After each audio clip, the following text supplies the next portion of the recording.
Igbo Bigbo ndị ọma ekelekwa m unu ndewonu ndụ mmiri ndụ azụ oge ruola maka akụkọ ụwa nke si n'Enyimba TV dị n'Aba abịara gị na nke taa bụ Wednesday abalị 7 n'ọnwa 8 afọ 2024 ma bụrụkwa ahịa Orie n'ala Igbo. Na mmalite gere isi akụkọ ndị gbara ọkpụrụkpụ n'akụkọ anyị taa.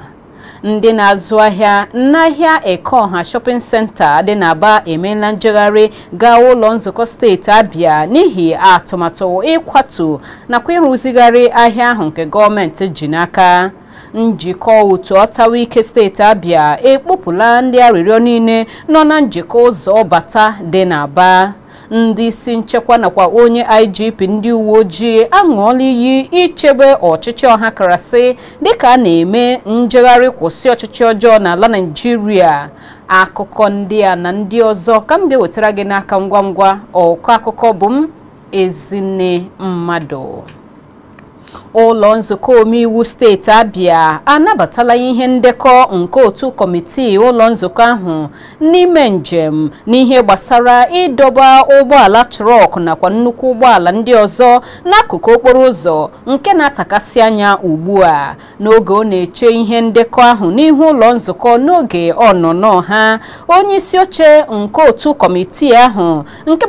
nke bụ gbasara njem ma bụrụkwa onye na-anọchite anya mpaghara Osisiọma North, Honorable Iheanacho Nwogu, tụrụ gọọmenti aro ka ọ malite n'aka ngwa ngwa ọrụ n'ọdụ nnukwu ụgbọala maka ịhụ na ebe ahụ ga-abụ ebe a ga na-adọba nnukwu ụgbọala ndị a. Ọ gara n'ihu kọwapụta na ọ dị oke mkpa ugbu a ka ọchịchị steeti a zụtagasịa nnukwu ụgbọala ndị nke eji adọkpụ ụgbọala ndị mebiri emebi nakwa ndị nke ndara iwu dọpụ ha n'okporo ụzọ. N'akụkụ nke ya, ọnụ na-ekwuru ụlọ nzukọ steeti Abia bụ Right Honorable Emmanuel Emerowa kpọkuru ndị omeiwu ibe ya ka ha nabata ihe ndekọ nke otu kọmitii njem ụlọ nzukọ ahụ dịka ihe ndekọ nke ha ga-eji were rụọ ọrụ.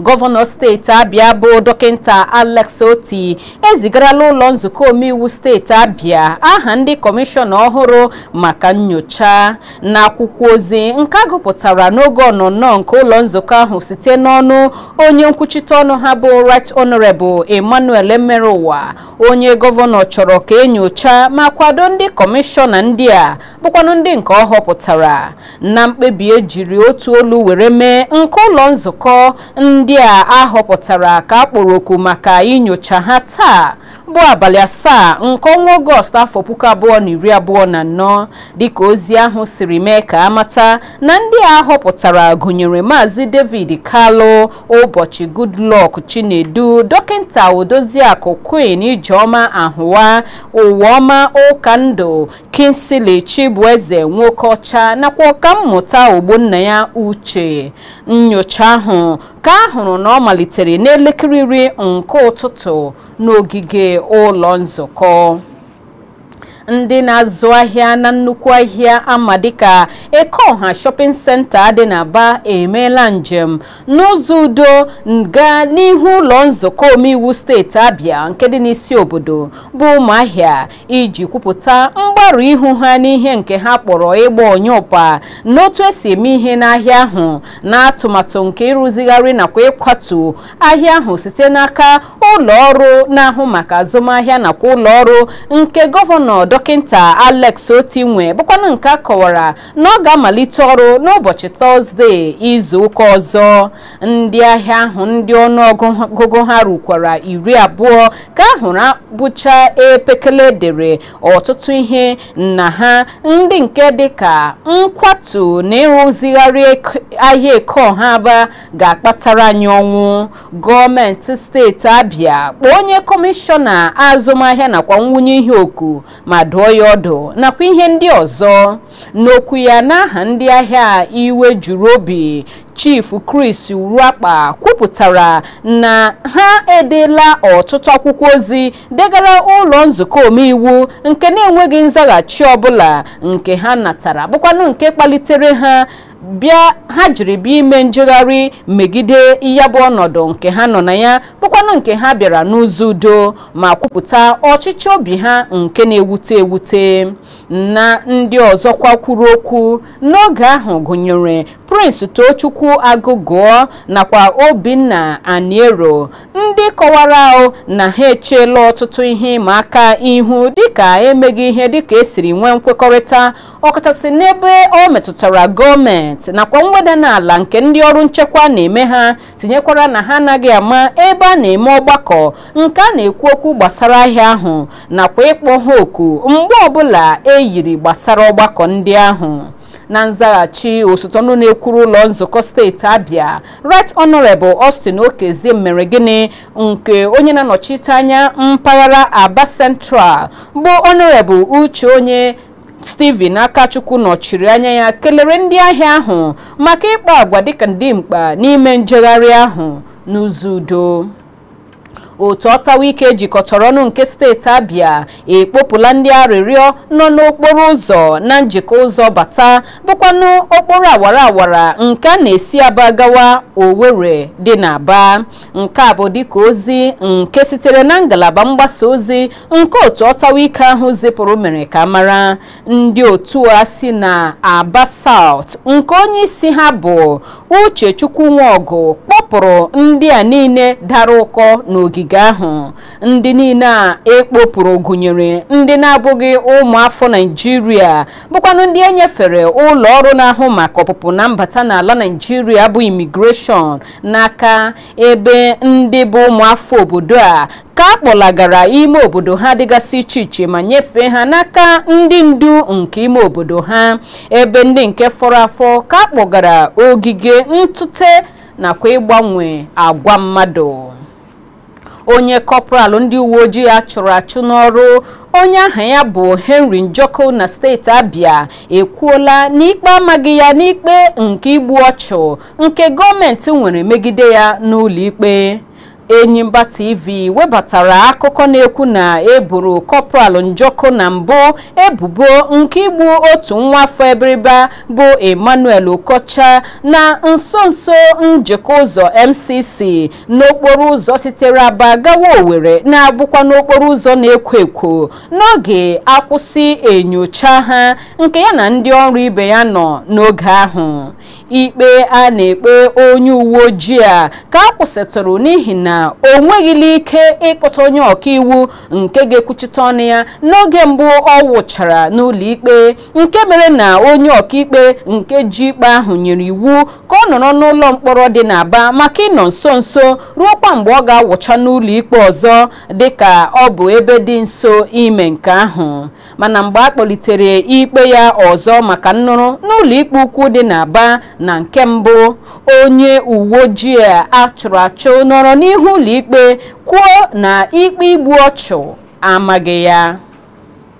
Onye Inspector General ndị uwe ojii Kayode Egbotokonu na-aṅụ iyi iguzogide ụdị ọbụla nke eji na-azọpụ njem mgbanwe ọchịchị nke iwu megidere n'ala Naịjirịa dịka a na-eme njegharị kwụsị ọchịchị ọjọọ nke na-akwagharị ala anyị ugbu a. O mere ka mara nke a n'ọgbakọ nkwurịta okwu nchekwa Hirodo na Abuja, na-aṅụ iyi ịgbachitere ma chebe ọchịchị onye kwuo uche ya nke ala Naịjirịa na-agbaso. Ọ dọrọ ndị niile ọ kọwara na ha malitere ịgbanwe njegharị nọrọ na-eme ịbụzi nke ịchụ nta nkwatu ọchịchị site na agwa nke ifegharịwa ọkọlọtọ mba Russia n'ala Naịjirịa ọdụ ka ha kwụsị nke a. Onye Inspector General ndị uwe ojii gara n'ihu kwuo na ndị uwe ojii, ndị agha soja nakwa ndị ọrụ nchekwa ndị ọzọ enweghị mgbe ha jiri ụzọ imeso mmadụ ihe n'aka ike kpaso ndị njegharị kwụsị ọchịchị ọjọọ n'ala anyị agwa.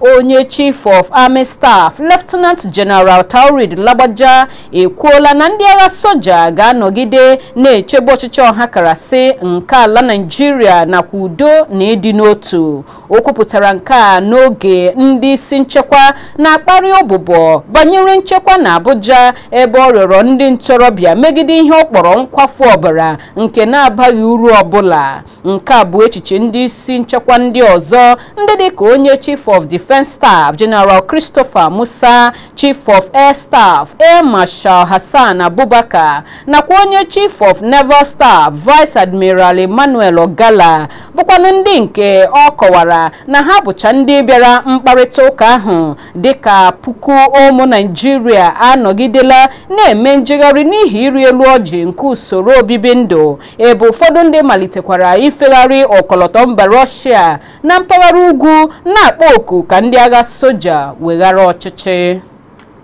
Ụlọ ọrụ nchekwa DSS ekwuola na ha nwụchiela ndị nkwado niile nke ndị ahụ fegharịrị ọkọlọtọ mba ndị ọzọ n'oge njegharị kwụsị ọchịchị ọjọọ n'ụfọdụ steeti dị na mpaghara ugwu nke ala anyị. Onye nkwuchite ọnụ nke ụlọ ọrụ ndị nchekwa DSS bụ Peter Afunanya gwara ndị ntaakụkọ nke a n'ogige isi ụlọ ọrụ ha, ebe ọ kọwara nka ndị a bụrụ ndị nke ha ga-akpọpụta aha ha n'oge na-adịghị anya ma na-agba ụmụ Naịjirịa ume ka ha bụrụ ndị nke ga-enwe ndidi n'ihi na mgbe ha ga-eme nke a ga-abụ n'ọdịnihu. Dịka o siri kwuo, ụlọ ọrụ DSS na-ahụta agwa dịka nke nnupụ isi na-agbakwunye na akara na ihe metụtara akara ọba ego ndị a na-ebebubo ịbụ ndị nkwado nke ya bụ nkwatu ọchịchị ka a na-agbachiela ugbu a. Onye isi nke ụlọ ọrụ ala anyị na-ahụ maka ọpụpụ na mbata Immigration Comptroller General Kemi Nadab bụ onye sokwa bụrụ akụkụ nke mkparịta ụka ahụ kọwara na ndị nkwado nke ọgba aghara ahụ ahụtara na ha bụ ndị nke nọkọtara na ya bụ njegharị ma jide aka ha n'ịkwado ha bụ ndị nke akọwara na ha anọghị na obodo anyị dịka a na-akọwa ugbu a na anya ndị ọrụ nchekwa niile wụkwasịrị n'ebe ha nọ maka nzọụkwụ ọbụla nke ha ga-achọ iwere. Na Nanda bụ onye na-enweghị otu ọbụla o siri kpọtụ aha ndị a na-ekwu okwu ha, gbakwunyere na ndị niile a anya ha wụkwasịrị n'ebe ha nọ ga-abụ ndị ha ga-anwụchi ngwa ngwa ụkwụ ha kpara n'obodo a bụ Naịjirịa. Onye ndụmọdụ pụrụ iche nyere onye isi ala n'ozi nakwa atụmatụ ya Bayo Onanuga na-ata osote onye isi ala n'oge gara aga Alhaji Atiku Abubakar ụta maka ịdọ aka na ntị ahụ nke ọ dọrọ ndị ọrụ nchekwa ka ha ghara iji ngwa ọgụ na-egbu mmadụ mee ihe megide ndị nkwado nke ndị niile bụ ndị wakporo ebe nakwa ogige nke ụfọdụ n'oge mere njegharị ma kpọnyekwa akụkụ ụfọdụ ọkụ. Onanuga n'ozi nke ozi kwuru na dịka onye nna n'ala Naịjirịa na ihe Atiku kwesịrị ime bụ ịdọ ụmụ okorobịa ndị a bụ ndị wakporo ebe ahụ aka na ntị, bụkwanụ ndị nke ahụtara na steeti Kaduna, Kano, Plateau nakwa Jigawa, ndị weghara ihe ndị nhazi ha kpọrọ njegharị udo mezie ihe nke masịrị ha na ya. O kwuru na ndị ọrụ nchekwa anọgidela na-akpa agwa dịka ndị azụrụ azụ ma gosipụta agwa njide onwe onye n'agbanyeghị mkpasu iwe nke ndị a kpatara ọgba aghara na-akpasu ha. Ụmụ nwanyị ala anyị abụọ ama dịka Enobi, onye rụrụ ọrụ dịka onye nhazi nke otu Action Aid Nigeria, nakwa Hauwa Mustapha, onye nchọnchọ n'otu jikọrọ ndị ọrụ NLC, na-adọrọ uche ugbu a na-aga na nhụsianya nke ndị nne nọ na ya nakwa ntiwapụ nke enweghị ọrụ n'etiti ndị gụcharala akwụkwọ n'obodo a. Ha abụọ bagidere njegharị abalị 10 n'isi obodo Abuja na ndonye ukwu n'ihe metụtara njegharị kwụsị ọchịchị ọjọọ ahụ na-aga n'ihu ugbu a n'ala Naịjirịa. Ha gosipụtara ịda mba n'obi ha n'ọchịchị nke onye isi ala Bola Tinubu nọ n'isi ya, nke na-enweghị ihe ọbụla na-egosi na ọ chọrọ igbubilatatụ iri elu ọjị nke usoro obibi ndụ nakwa nke na-emikpukwu ndị mmadụ na-ahụsi anya nakwa n'ahụhụ nke ụmụafọ obodo a na-ata, nke na-akawanye njọ kwa ụbọchị. Ka ọ dị, okporo ụzọ niile dị n'Abuja amalitekwala ikwowe dịka ndị njegharị bụ ndị ahụtara dịka ndị ike na-agwụrụla ịga n'ihu na ya bụ njegharị.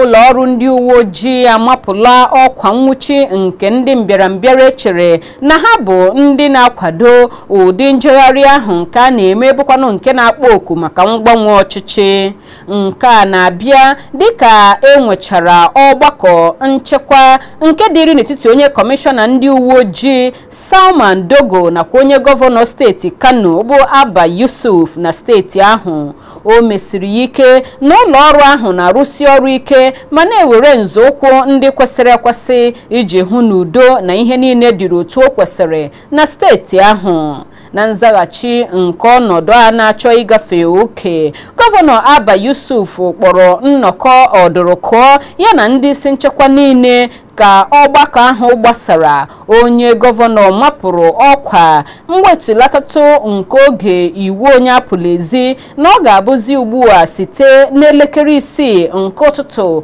ruo n'elekere 6 nke mgbede na steeti Kaduna.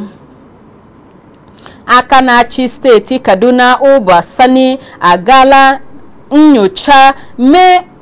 nyocha ebe niile awakpuru site n'aka ndị omekome ma nke ọhaneze nwe ma nke ndị nkịtị, ụlọ ọrụ nakwa ụlọ ahịa nke awakpuru n'oge njegharị nke kwụsị ọchịchị ọjọọ. Ndị omekome wakporo ụlọ ọrụ gọọmenti nakwa nke ndị mmadụ nwe ma kwakọrọcha ihe site n'ụlọ ahịa dị na Kaduna nakwa Zaria bụkwa n'obodo mepere emepe, gụnyekwara ụlọ akụ nke mepere ọhụrụ n'ogige ụlọ ọrụ Kaduna Investment Promotion Agency, ụlọ ọrụ Kaduna nke na-achịkwa usoro mkpagharị n'okporo ụzọ na Zaria nakwa Kaduna bụchakwa ndị nke awakporo n'otu aka ahụ. Gọvanọ Sani, onye ndị isi nchekwa duru gaa nakwa osote onye Inspector General ndị uwe ojii bụ ndị nyochara alaka nke otu n'ime ụlọ akụ awakporo na Tudu Nwada na kansụl Kaduna South na steeti ahụ. Ọ kọwara na njegharị ahụ ghọrọ nke ihe ike dịka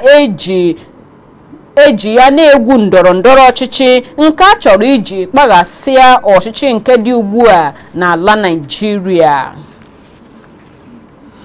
Otu ụlọikpe ukwu etiti nọ na Tafawa Balewa Square agbalitekwuola oge mmachi nke a machiri ndị njegharị imekwa njegharị ha naanị n'ogige Gani Fawemi Freedom Park nakwa n'ogige nke Peace Park na steeti Lagos. Ọkaikpe SI Sonaike nyere iwu nke a dịka onye Attorney General steeti Lagos nakwa onye kọmishọna ikpe ziri ezi bụ Lawal Pedro bịara gbaa akwụkwọ ka agbatikwuo oge mmachi ahụ. Ọkaikpe ahụ bụkwanụ nwaanyị nyere iwu na mmachi nke ndị njegharị n'ogige Freedom Park nakwa nke Peace Park dị n'Ojota na Ketu agbalitetukwuola ruokwa mgbe ọbụla enwere nrube isi zuru ezu nyere iwu ahụ. Ka ọ dị onweghị inyenye ndị njegharị ọbụla ahụrụ n'ogige Gani Fawemi Freedom Park ụnyaahụ bụ Tuesday bụkwa n'ụbọchị nke 6 na njegharị ahụ. Ọnọdụ ahụ nke bụ maka ahụ erughị ala na ihe metụtara njegharị megide agụụ n'ọchịchị ọjọọ na steeti Rivers ejirila nwayọọ na-akawanye njọ dịka ụbọchị na-aga, dịka ahụtara nke a n'isi obodo steeti ahụ bụ Port Harcourt nakwa gburugburu ya, dịka ndị ntorobịa iwe ji ka ahụtara na ha nọchiri otu akụkụ nke okporo ụzọ East West Road na-ekwo ekwo, okporo ụzọ NTA Road nakwa ọtụtụ okporo ụzọ ndị ọzọ gbapụtara ihe na steeti Rivers n'ụbọchị nke 6 nke njegharị. Nke kacha njọ bụ na ụfọdụ ndị njegharị a nwechara ka nwee ndị na-eto eto, ndị na-erubeghị afọ 10 nakwa afọ 13, ndị na-efegharị ahịhịa ndị nke ha ji n'aka, okpiri nakwa ngwa ọgụ, ndị na-emenye ụjọ na-eyi ndị aka ha dị ọcha egwu n'okporo ụzọ ma na-awakpo ma na-akwakọrọ ngwongwo ndị mmadụ, ọkachasị ihe a na-eri ndị a kpọsara n'akụkụ ụzọ. na iji anya nke uche na-ahụ na ọnọdụ a nwere ike iduga na nnupụ isi. Ndị uwe ojii na steeti Rivers enyela iwu ịmachi ka njegharị bụrụ naanị n'ogige abụọ nke gụnyere ebe nnọpụrụ ụbọchị Isaac Boro Park nakwa Pleasure Park nọcha n'etiti obodo ahụ nke isi obodo steeti ahụ. Ndị na-eme njegharị agbaala otu ụlọ kwọta ekele eze mara ezigbo mma nke dị n'Ada George gburugburu na kansụl Obiakpọ nke onye nwe ya bụ onye gọvanọ steeti ahụ n'oge gara aga ma bụrụ ugbu a onye minista isi obodo ala anyị bụ Nyesom Wike. Njegharị megide agụụ na akwụsị ọchịchị ọjọọ nwere ihu ọzọ dị iche na steeti Rivers dịka ndị omekome wakporo ogige sekretariat otu pati APC nke nọ na isi obodo ahụ bụ Port Harcourt. Ụlọ ọrụ sekretariat ahụ nọ n'okporo ụzọ Aba Road bụkwa ndị omekome lere obodobo bọọdụ nakwa ọkọlọtọ ndị bụcha eserese ndị oke ozu n'otu pati ahụ zọkashịa ya ma wakpo ebe ahụ. N'okwu ya n'ọdachi ahụ nyere ndị nta akụkọ na Port Harcourt, onye isi oche otu kọmitii nlekọta nke otu pati All Progressive Congress na steeti Rivers Tony Okocha katọrọ agwa ahụ na-ebebubo na ndị bịara mee mwakpo ahụ nwere ndị nke dunyere ha mee nke ahụ. Ka ọ dị, gọọmenti steeti ahụ na-akọwapụta ugbu a site n'ọnụ onye kọmishọna na-ahụ maka ozi Joe Johnson na ajụjụ ọnụ nke ekwentị agbara ya na-ekwu na ha enweghịdị ihe ọbụla ha ma banyere agwa nke ịhụ akpara. O kwuru na onye gọvanọ bụ Siminalayi Fubara na ọchịchị ya nwere ọtụtụ ihe ndị nke o ji n'aka ma na-eme nke na onweghịdị oge ịbịa chewe echiche gbasara idunye ndị ga-akpọ ụdịrị agwa ahụ.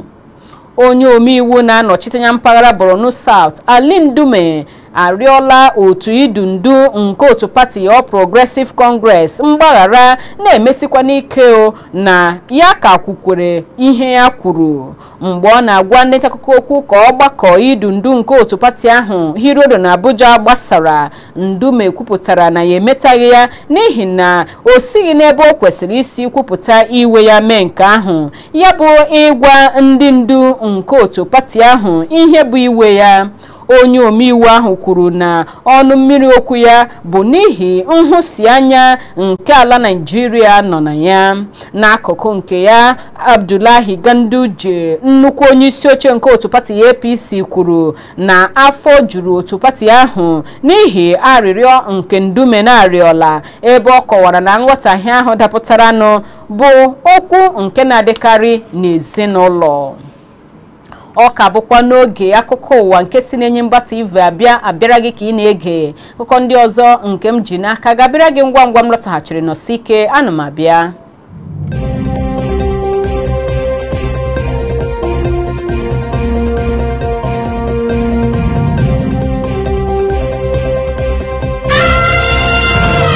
Nnọọ na-eburu n'obi n'ịka na ebe ahụ ka anyị gaa n'ihu n'akụkọ ndị ọzọ m ji n'aka ka fọrọ. Ka anyị gaa n'akụkọ sitere mba ofesi. Ndị a na-ebebubo ịbụ ndị okwu na ụka wụchara n'ihu ụlọ ikpe dị iche iche na mba Britain dịka gọọmenti mba ahụ na-ekwu na ndị uwe ojii ya zụrụ n'ụdị pụrụ iche adịla njikere maka ịrụ ọrụ na ọgbaghara ọjọọ enwetụrụla n'England. Ihe ruru ndị mmadụ 400 ka nwụchiri ebe a kpụpụrụ otu 100 n'ụlọ ikpe n'ihi mgbaghasị nke udo werela otu izu, nke gbalitere n'ihi ozi nduhie nke a gbasara n'ikuku n'akara nwaudide gbasara ogbugbu nke gburu ụmụaka 3 n'otu ịma ọtụtụ ndị mma nke hirodo na mba ahụ, ebe ndị uwe ojii na-akwadebele maka ọnọdụ nke ọgbaghara ịka dapụta n'ọdịnihu. Onye Prime Minister mba ahụ bụ Keir Starmer, onye rụkwara ọrụ n'oge gara aga dịka onye ọkaiwu na-ekwuchite ọnụ n'obodo n'ụlọ ikpe, kwuru na ọ na-atụ anya na a ga-enwekwu ọtụtụ ndị nke a ga-amụ ikpe tupu izu a akụrụ ọnụ, bụkwanụ ndị kpatara ọgbaghara nke ọ sịrị na ka o siri n'ọgbakọ nke ọdụrụkụọ enwere ọ nọrọ n'isi ya bilie na mgbede ụnyaahụ bụ Tuesday. Ọgbaghara ahụ aghọọla nke kacha njọ ugbu a bụkwa mgbe nke mechara na London afọ 2011 mechara, nke mere ka mba ụfọdụ ugbu a na-adọ ụmụafọ ha aka na ntị megide ihe ize ndụ ndị nke nwere ime njem gaa mba UK ugbu a. N'akụkụ azụmahịa, ụlọ ọba ego ala anyị bụ CBN amapụla ọkwa nkwado ha kwadorola mmekọrịta nnabata nke mbịakọta ọnụ nke ụlọ akụ Unity Bank nakwa nke Providus Bank ndị na-eme atụmatụ ịbịakọta ọnụ. Ụlọ akụ ahụ dị elu n'ozi nke onye na-arụgodo ọrụ ugbu a dịka onye nhazi nke nzụrịta ozi n'etiti ụlọ akụ bụ Hakama Sidi Ali, onye kwuru na usoro nhazi ego ala anyị bụ nke nzọụkwụ a na-ewere ugbu a ga-enye aka ịkwalite ma sikwa otu ahụ gbochie ụfọdụ ihe ize ndụ ndị nke nwere ike ịdapụta n'ọdịnihu. Ụlọ akụ CBN kwudosiri ike n'ichebe ego nakwa ọdịmma ndị ahịa ụlọ akụ iji hụ na ọrụ ga na-aga siriri werere na n'anya ya na ngalaba ụlọ akụ site na nzọụkwụ ndị a nke na-amịpụta mkpụrụ ha were nakwa atụmatụ igbochi ihe tupu ya eme. N'ikpeazụ, n'akụkọ egwuregwu, ụmụafọ ala anyị bụ Eshebrume, Ruth Osoro nakwa Pristina Ochonogo agbaala n'akụkọ ihe mere eme dịka ha bụ ndị na-erutela agba nke ikpeazụ nke egwuregwu iwuli elu ụmụ nwanyị long jump n'egwuregwu Olympics Paris 2024. Nke a bụ ya nke mbụ n'ụmụafọ obodo a dị atọ bụ ụmụ nwanyị na-eru oge ikpeazụ nke egwuregwu Olympics. Mwuli elu nke Brume ruru mita 6.70 nke o jiri tozuo oke maka agba nke ikpeazụ nke mwuli long jump ụmụ nwanyị. Onye ogbo ya bụ Soro wuliri elu ruo mita 6.75 ebe nke Ochonogo rutere mita 6.65 na ntozu oke maka agba nke ikpeazụ a. Ha ga-eso ndị ọzọ bụchakwa ndị tozuru oke ruru mmadụ 12 bụkwanụ ndị nke ga-amarịta aka maka agba ikpeazụ a n'ụbọchị Tọzdee. Igbo ndị ọma, n'akụkọ egwuregwu ahụ ka anyị na-achịsọwa n'akụkọ ụwa nke taa, mana tupu anyị apịachie ya, geghachi ntị n'isi akụkọ ndị hiri odo n'akụkọ anyị taa. Ndị na-azụ ahịa n'Ekeọha Shopping Center emeela njegharị gaa ụlọ nzukọ steeti Abịa n'ihi atụmatụ nke ịkwatu nakwa ịrụzigharị ahịa ukwu ahụ. Njikọ otu ọtawa ike steeti Abịa ekpopụla ndị arịrịọ niile nọ na njikọ ụzọ bata na Aba. Ndị isi nchekwa nakwa onye IGP ndị uwe ojii aṅụọla iyi ichebe ọchịchị ọha karasị dịka a na-enwe njegharị kwụsị ọchịchị ọjọọ n'ala Naịjirịa. Ekele m gị onye mama ka ị nọ ebe ahụ kirie ma gee ntị n'akụkọ ụwa nke taa. Chebirikwa anyị mgbe ọzọ anyị ga-ewetara gị akụkọ ụwa. Tutu ruo mgbe ahụ, abụ m Ezinne Mmadụ na-asị gị o kachi bọnụ.